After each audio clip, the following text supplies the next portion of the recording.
সেখানে এখন জল খেতে পারছে, সেই ব্লিডিংটা বন্ধ হয়ে গেছে, সেই ভয়েসটা একদম স্বাভাবিক জায়গায় চলে আসছে। আমরা বেটার, মানে এটাতে আমরা স্যাটিসফাই।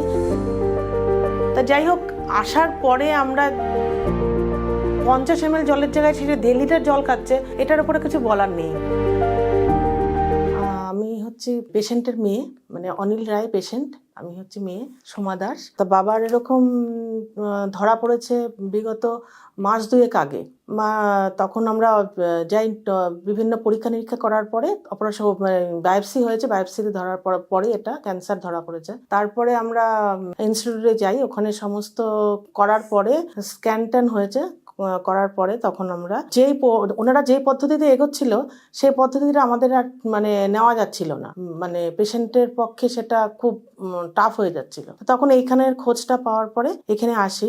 ঠিক 1.5 মাস আগে আমরা এসেছিলাম।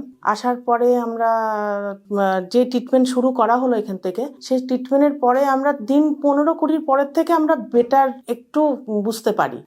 বাবা একদমই খেতে পাচ্ছিল না, মানে কোনো রকম জল, তার পক্ষে 50 গ্রাম জলও খেতে পাচ্ছিল না। সেখানে এখন জল খেতে পারছে, একদম পেস্ট করে খাবার দিতে হচ্ছিল, সেই খাবারটা এখন খেতে পারছে, এবং একটু ব্লিডিং হতো, সেই ব্লিডিংটা বন্ধ হয়ে গেছে। ভয়েসটা একদম মানে চাপা হয়ে গেছিল, সেই ভয়েসটা একদম স্বাভাবিক জায়গায় চলে আসছে। আর এখন মোটামুটি বাবা রুটি দুধে ভিজিয়ে দিলে সেটা চাবিয়ে খেতে পাচ্ছে, এবং বিগত দিন 7-10 হলো বাবা মুড়ি খাচ্ছে, চিবিয়ে মুড়ি খেতে পাচ্ছে। এবং গতকালকে ছোলা, ভাজা ছোলা, মুড়ি, তারপরে ভাত, সবজি আগে সেদ্ধ করে পেস্ট করে মিক্সিতে দিতে হয়েছিল, এখানকার ডাক্তারবাবু বলেছিলেন, কিন্তু এখন আর সেটা দিতে হচ্ছে না, জাস্ট একটু ম্যাশ করে দিলেই হয়ে যাচ্ছে। তা আমরা বেটার, মানে এটাতে আমরা স্যাটিসফাই।